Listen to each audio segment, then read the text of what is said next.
खबर शामिल करते हैं लाहौर से। मोहम्मद मंशा शहीन की इस रिपोर्ट में आज मून मार्केट को 99वें डेंग के खिलाफ वॉक हुई, जिसका एहतमाम स्मार्ट ट्रेडर्स करियाना general store new Sahara welfare foundation ने किया, जिसकी क़यादत चेयरमैन स्मार्ट ट्रेडर मियां जाहिद मोहम्मद अहमद भट्टी वकार कम्बो रॉय अकील ने की।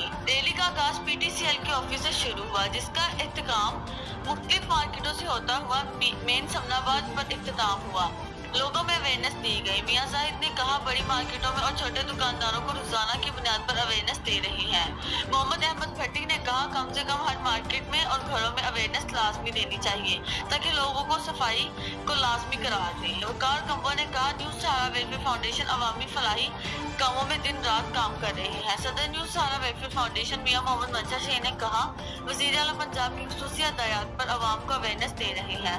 हम सब सिर्फ अपना घर और घर का दरवाजे साफ रखें तो तमाम बीमारियों से निजात पा सकते हैं। सफाई निस्फ ईमान का हिस्सा है।